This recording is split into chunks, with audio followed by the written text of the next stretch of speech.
Often it is gruesome to even attempt to understand our fellow Americans. The people of the United States are, without a doubt, one of the least homogeneous in the entire world. Many of these differences originate from the vast size and geographical variations of the country, and even more from the ever-growing urban-rural disconnect. But the most substantial reason for America's divisiveness perhaps stems from the origin and development of several distinct ethnocultural groups which reside in the country. The following 3 books I introduce in this article attempt to understand this divide. They all introduce various ethnocultural groups, and then subsequently showcase strong correlations between these ethnocultural groups and their motivations, belief systems, ways of life, and unconscious actions. More important than these correlations, though, is the explanation these works provide so that the reader can understand the divisiveness of America's unique political, ethnocultural groups, both in the past and the present.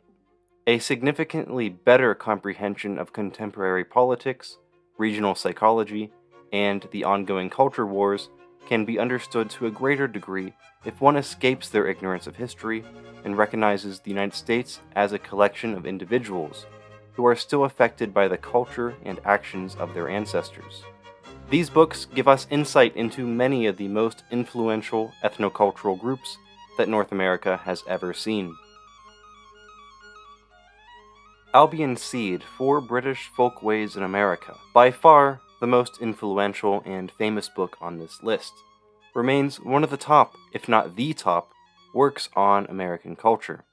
David Hackett Fischer provides almost 1,000 pages to explain what he perceived to be 4 rival American cultures that come directly from 4 corresponding rival regions of Britain. Although much has changed since the colonial period, on which most of this book focuses, Fischer still argues that modern American culture is largely a descendant of the cultures of British America's earliest settlers.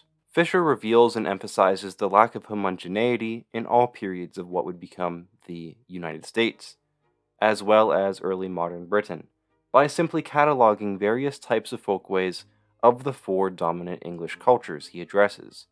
A section is given to each culture where he identifies and details a list of 24 types of folkways. The first substantial population center in mainland British America was in Massachusetts, and more broadly, what is now called New England.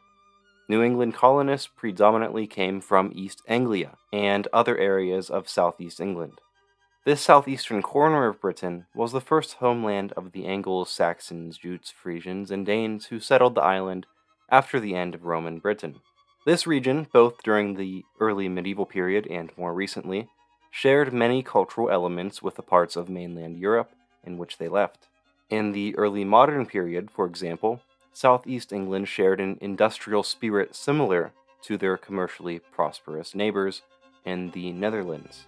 The early colonists that left southeast England behind, the Puritans, shared a culture that featured a strong Protestant work ethic, a love of order, high rates of education, high literacy, democracy, social strictness, and egalitarianism, among other things. Next, a vast amount of Southwest English men and women, although far more were men, crossed the Atlantic for their new home in Virginia, and what is now the southeast of the U.S. Many of these colonists traced their heritage to medieval Norman conquerors and aristocrats, who had significant influence in southwest Britain. They were primarily Anglican, sympathetic to the British Crown, understanding of aristocratic and other forms of hierarchy, accepting of chattel slavery and indentured servitude.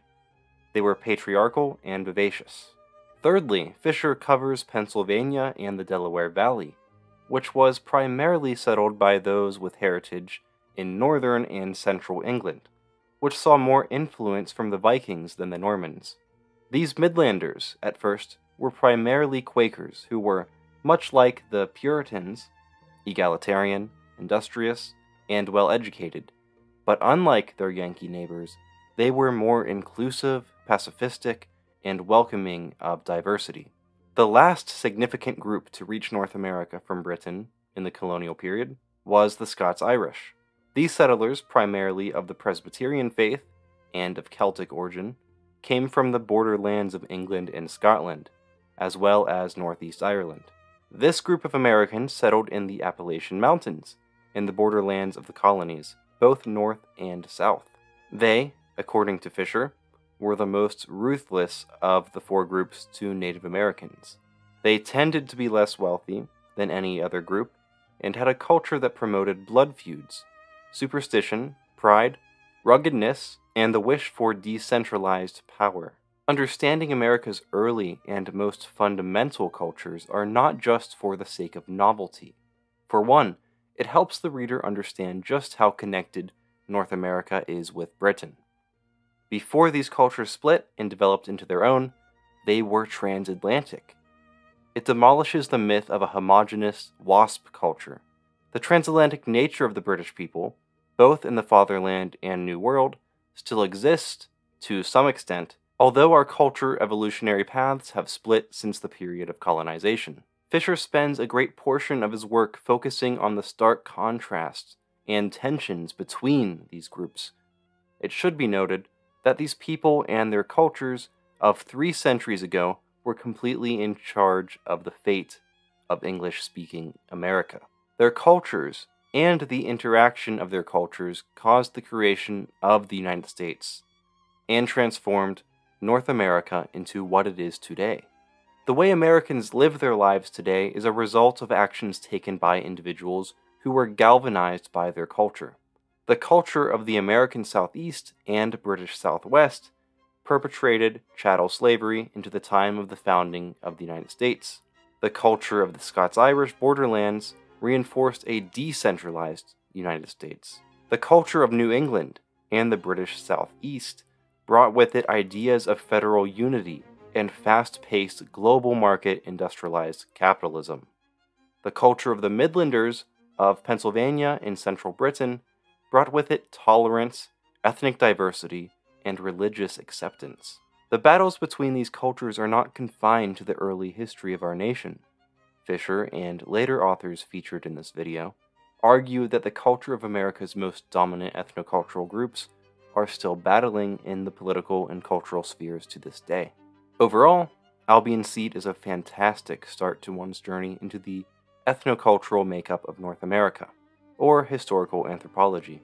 There is no explicit bridging of how these historical cultures connect to today, but it seems as if there is an overall implicit purpose to show the reader how little these cultural groups have changed in the last few hundred years. An active reader will be sure to make connections on their own, most of which, though, seem to be implied by Fischer. While Albion Seed focuses on America's influential and earliest British settlers, Thomas Sowell's Ethnic America, A History, focuses on non-British ethnic groups, both those with early origins in the British colonies and those who have migrated to the US more recently. Some of the 9 ethnic groups mentioned by Sowell straddle between these 2 time periods. Sowell was partially inspired to write this because he realized that the United States no longer had an ethnic majority. Although the country used to be of overwhelming Anglo-Saxon genetic stock, only 15% of the nation claimed to be of English descent at the time of this book's publication. He thought that there were key differences in the cultures of America's modern inhabitants and wanted to study which cultural practices are more beneficial for modern Americans to practice. Ethnic America uses not just the lens of history, but also of economics and social science. Because this work, or at least portions of it, have a political aim, I would recommend thinking through Sowell's conclusions yourself. Regardless of your own politics, though, this book is full of useful information and will certainly give you plenty to think about, regardless of your own political opinion, or if you agree or disagree with Sowell's more prescriptive takes. Sowell starts the book by addressing diversity within each of the groups he mentions. Older immigrant groups always had tensions with newer immigrant groups of the same ethnicity. This book, however, focuses more on the differences between groups. He is forthright in his sociological approach to this work, so it tells the reader that he will be observing the differences through various data sets of different American ethnic groups, both in the past and in the present. He finds the likelihood of biological essentialism playing an important role in ethnic disparities as very unlikely. The differences in instances of prejudice, education, cultural differences, health, time of immigration, and median age is instead the key reasons that ethnic groups have different outcomes, according to Sowell. The Germans and the Irish were two groups that came with the English during the colonial era, but these groups also continued to flow into the country for centuries to come. They are two of the most numerous ethnic groups in America outside of the English. These two groups faced severe discrimination from Anglo-Americans at different periods of time. They also struggled with issues such as poverty and high crime rates.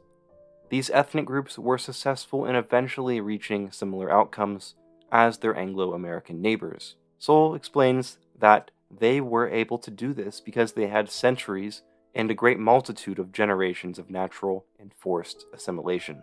It was also helpful that phenotypically, they were not much different from the English. They had their individual reasons for success as well. The Germans institutionalized themselves in the colonial period by expanding into the wilderness and creating large swaths of successful farmland. German Americans also made a name for themselves in the urban world, with growing reputations for ingenuity, honest business, and craftsmanship. A large percentage of Americans still spoke the German language until they were pressured to abandon this cultural tie during World War I. The Irish, on the other hand, abandoned their rural Irish land because of their desperate position. They settled in urban centers in the Northeast. The Irish were concentrated at the bottom of the economic hierarchy of early America and had a worse economic position than free African Americans. The Irish rose to similar outcomes to their neighbors slower than the Germans or any other European ethnic group in America. They eventually saw success in politics and union activism and sports. Sowell also covers Italians and Jews who flocked to North America in the late 19th century and early 20th century. Sowell also often groups Christian Eastern European immigrants with the Jewish Americans, but makes clear distinctions between the two people. These groups entered America severely undereducated, but thanks to the Jewish religious and cultural value of knowledge and the Italian virtue of helping family members, these groups eventually thrived in North America. Chinese and Japanese immigrants came mostly in the 20th century and beyond. East Asians faced an immense amount of discrimination. These groups had massive differences, but Sowell argues that because of this large amount of discrimination, and also because some of their own cultural values, for example, the Japanese highly valued education in a similar manner as the Jews, these groups rose to economic and eventually social success. Their internal focus and family-oriented values brought them to outcomes that reached far above the national average. African Americans were the only group that was, en masse, brutally forced to come to the New World. They are one of the continent's earliest ethnic groups to call North America their home, after the era of colonization. They suffered tragedies unlike any other group in America, perhaps with the exception of Native Americans. After slavery ended, African Americans saw a surprising rise to power despite their circumstances and persistence of unfair sharecropping. In the early 20th century and beyond, African Americans, on average, experienced economic and social stagnation, and sometimes even economic and social decline. Many of these forces were out of the group's control, but Sowell argues that African Americans adopted many Southern white cultural elements that were frowned upon by Northerners, and this made their struggle to reach equal outcomes even more difficult. A large portion of negative stereotypes about Black Americans were synonymous with negative stereotypes about white Southerners, what Fischer referred to as the cultures derived from Southwest England and the Scots-Irish. When Blacks moved into the northern United States and Canada, they had trouble adapting because of some of the more incompatible elements of this Southern culture. Northerners often discriminated against Blacks for these reasons. African Caribbean immigrants had less trouble reaching equal outcomes in America than legacy African Americans, because their culture equipped them with skills that allowed them to adapt and to prosper. Latin Americans from Mexico, Puerto Rico, Central America, and South America are some of the US's most influential modern groups. According to Sowell, these groups often struggle to reach equal outcomes for various reasons. Once again, discrimination plays a large part, but also, Latino cultures vary. But many, according to Sowell, also have unproductive cultural elements as well. An example of this is the preservation of outward sexist attitudes within some Latin American communities. Gender roles are often severely reinforced, and a machismo culture takes Latino men away from pursuing what is beneficial, and instead forces them to comply with a toxic culture of showcasing masculinity. Many times, these particularly sexist Latino communities also hinder women from developing and reaching their own goals. Overall, Ethnic America is great for the skeptical reader. Regardless of Sowell's own conclusions, the book will show the reader a multitude of reasons for the differences between ethnic groups in America. The data in the book is, however, becoming increasingly dated, but the methodology still stands. The methodology will help the reader observe and make their own conclusions about the various reasons for disparities between different American ethnic groups, even if they weren't covered in this book.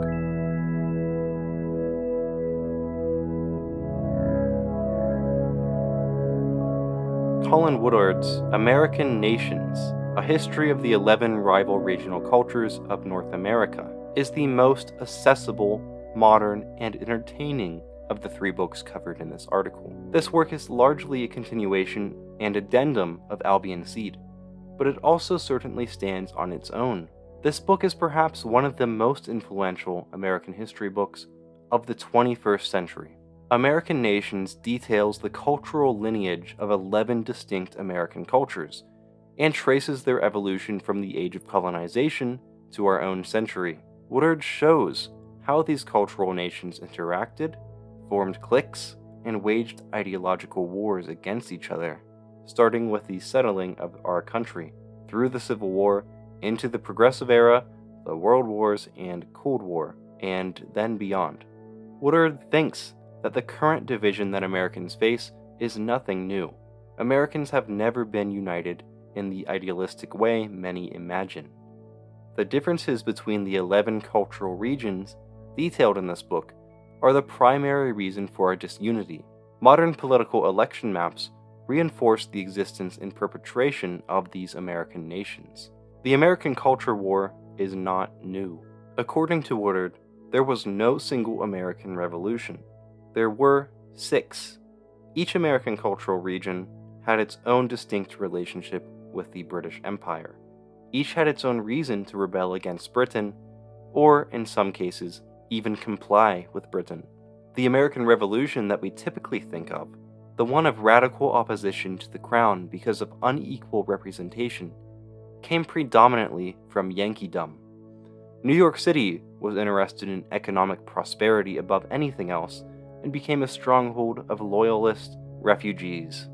The Midlanders, that is, the Pennsylvanians, because of their Quaker and German pacifist roots, attempted to keep the balance and avoid conflict.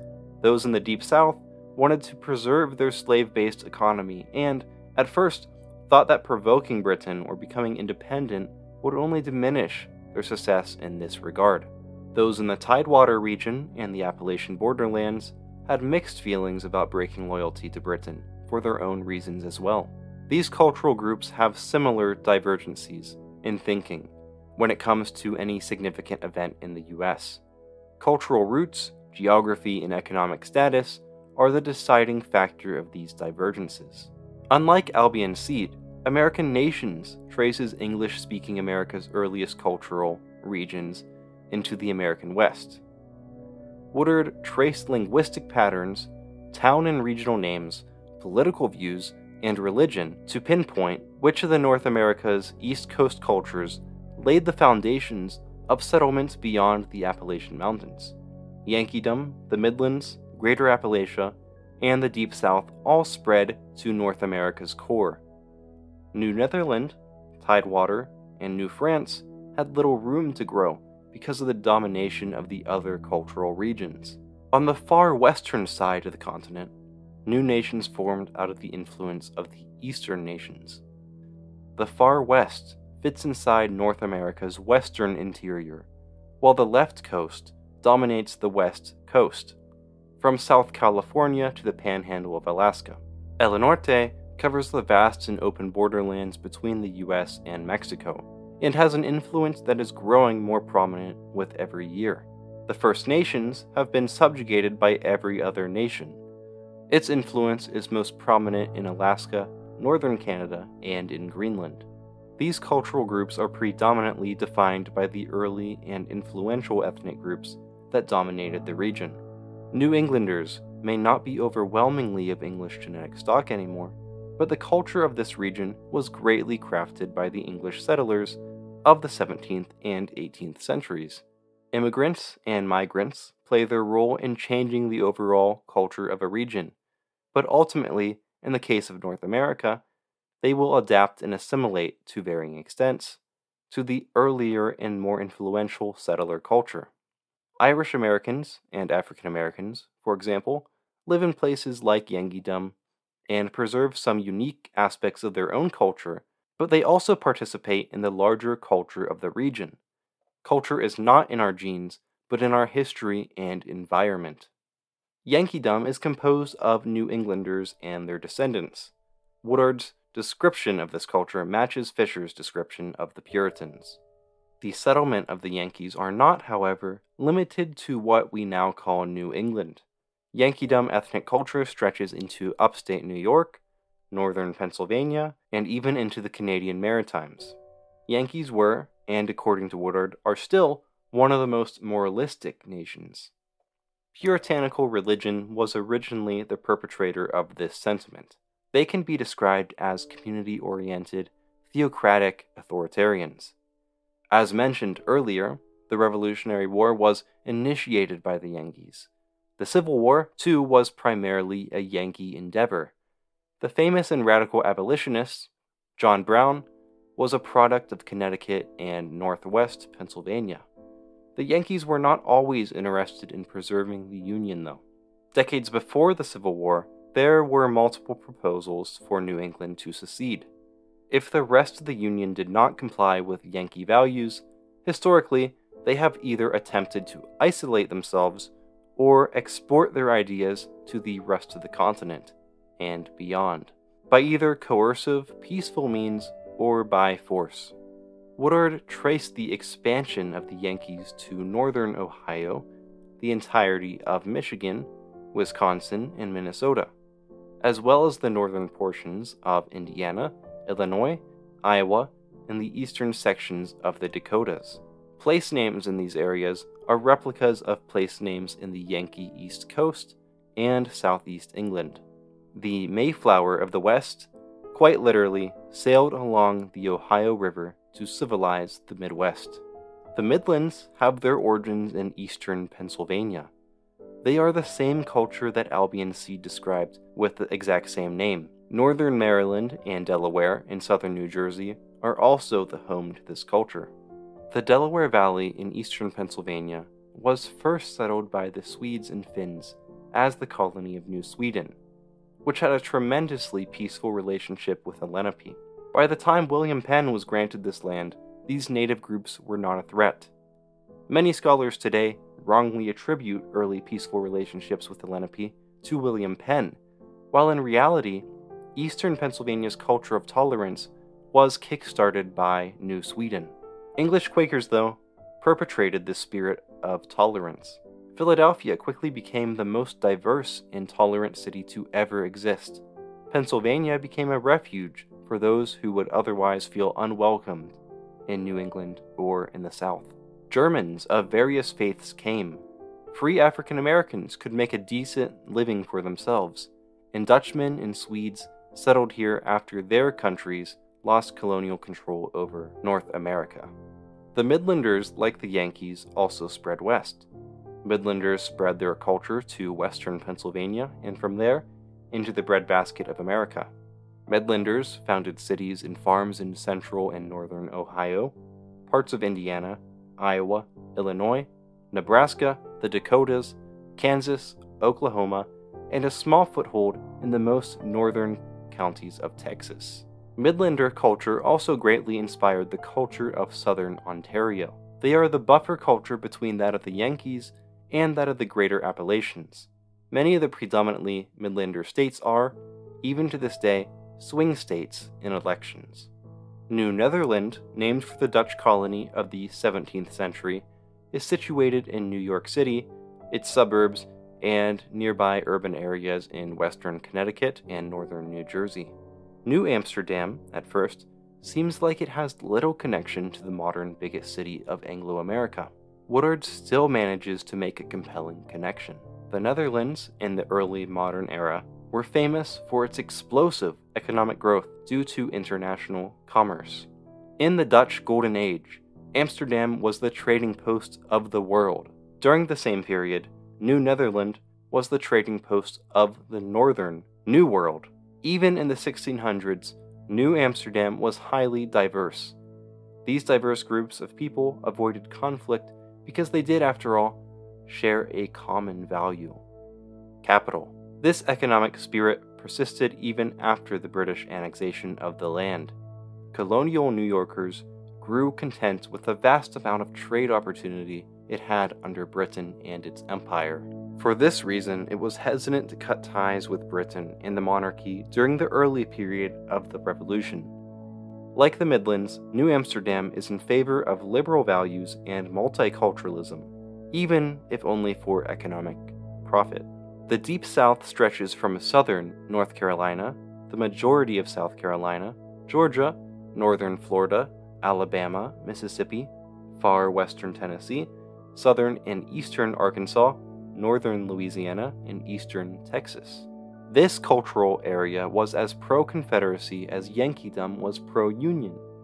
The deep southern economy was, until 1865, largely dependent on slaves, and therefore it was a culture that tolerated slavery. This area adopted a rigid social structure, but at the same time opposed higher authorities that could attempt to put an end to the ownership of slaves. Woodard points out that the economy in the Deep South was so contrasted with the economy of the rest of mainland British America that outsiders and Deep Southerners alike viewed their society as more akin to those of the slave-driven economies of the British Caribbean than anywhere else. It was, in fact, largely founded by English slave lords from Barbados. Tidewater, on the other hand, composes of eastern Virginia, southeastern Maryland, the southern two-thirds of Delaware, and northeast North Carolina. The Tidewater culture was founded by English gentry who traced their ancestry to the Norman conquerors of 1066. For this reason, they sided with Charles I and the Cavaliers during the English Civil War, and looked down upon other American nations for being merely low-born and plebeian Anglo-Saxons. Tidewater also had slaves, but the economy was not as dependent upon them as in the Deep South. In a way, they preferred the indentured servitude system better than the Deep South and Caribbean system of chattel slavery. During the American Revolution, Tidewaterites were less likely to side with the British in fear of a new order taking away their right to own slaves. Tidewater never had the chance to spread west, and is today a shrinking cultural region.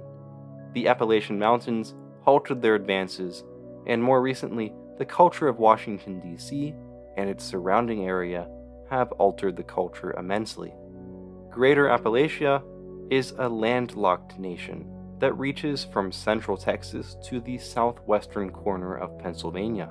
In between is West Virginia, Western Virginia, the Western Carolinas, Northern Georgia, Northern Alabama, Tennessee, Kentucky, Southern Ohio, Southern Indiana, Southern Illinois, Southern Missouri, Northwestern Arkansas, Southeastern Oklahoma, and most of Central and North Texas.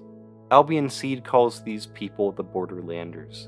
American Nations points out their influence on creating American populism.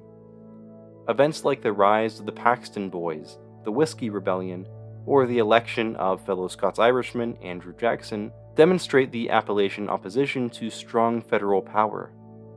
Centralized power, since the colonization of the Appalachian Mountains, and perhaps even before this, has been the eternal antagonist of this American nation. They tended to prefer leaders resembling clan oligarchs. French power used to dominate a vast portion of the North American continent. The French mapped the interior continent and much of the east coast. If one looks closely, they will realize just how many towns, cities, and other place names have a French origin. Today, it struggles to survive in two pockets of the mainland. Quebec has had far more success than Louisiana, thanks to language and cultural protectivism reforms of the last half of the 20th century and the early 21st century. Louisiana French culture is very different from the Quebecois culture, but still offers a place of refuge in a continent full of English-speaking cultures. El Norte is North America's other Latin culture. It is significantly more influenced than New France, though. It spans from the northern border states of Mexico to southern Texas, most of New Mexico, southern Colorado, southern Arizona, and southern California. El Norte is not simply the region of Mexican culture, but a specific region of a specific Mexican culture. It is seen by other Mexicans as a region influenced by the English-speaking cultures of the US. On average, northern Mexico is significantly more wealthy than other parts of the country because of its economic and familial ties to the southern United States. Sometimes people from the El Norte cultural region are disdained by other Mexican cultures because they perceive them as people who have grown soft due to American economic influences. The United States today is the country with the second largest amount of Spanish speakers.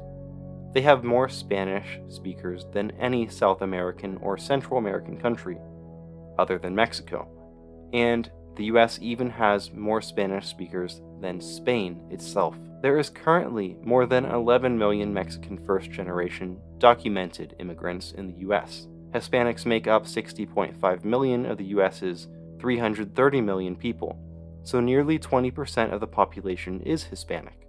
Much of this, of course, comes from immigration from other Latin American cultures, but Mexico's El Norte culture dominates the Hispanic world in the US. The far west includes the states and territories in the western North American interior, western New Mexico, northern Arizona, the California interior, Nevada, Utah, most of Colorado, western Kansas, western Nebraska, the western Dakotas, Wyoming, Montana, Idaho, the interiors of Oregon, Washington, and British Columbia, most of Alberta, Saskatchewan, and Manitoba, and parts of Yukon and Alaska. This American nation is a synthesis of the Midlands, Yankeedom, Greater Appalachia, and the Deep South. When explorers and adventurers began to settle into the far west, they did so with the help of large corporations or the federal government in order to establish economic profit. They, therefore, were often acted upon rather than acting for themselves. The land itself was mostly seen as merely a route to the west coast. Today, many still refer to most of this area as flyover states. Perhaps because of its corporate foundation, the people in the far west still have a strong pro-capitalist intuition. For this reason, they are often in opposition of extensive government oversight or dictation. If the far west had a capital city, it would probably be Salt Lake City. Also, Mormonism is a quickly growing cultural influence in this region. The left coast ranges from the coast of California, Oregon, Washington, British Columbia, and southern Alaska. Communities and cities in these territories were initially far more planned than those in the far west.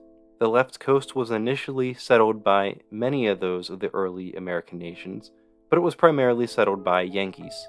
The Pacific Ocean was viewed as a thing of mythic beauty and wonder during the foundation of the left coast. They valued a strong federal government who would assist them in building a utopia on the Pacific, in a similar manner as the Yankees have built one on the Atlantic. They, like the Yankees, value policy aimed at the community, and authentically believe that the government is capable of making positive change in this way. As I'm sure you have picked up by yourself, This book is extremely relevant to not just current issues, but every single step of American history. Woodard admits that his classifications of cultural groups are not scripture. The 11 American nations are elastic and often overlap, and Woodard is even open to the idea of the existence of many other American cultural regions, which he just did not have the time to classify and research. Overall, American Nations deserves a read and a reread by every American. Hopefully, after immersing yourself in some of the main points in these 3 works, this video inspired you to think about American history, culture, and politics from a different perspective. Americans are not a monolithic group, and do not live in a complete melting pot. Instead, hopefully these summaries allowed you to see that North America is a cultural mosaic above anything else. We differ from our neighbors and from those from different areas of our country, because we are different people. This is not to say that we should not try to build solidarity, but if we are to do so, we must realize the different worlds we are trying to unify. Thank you for listening.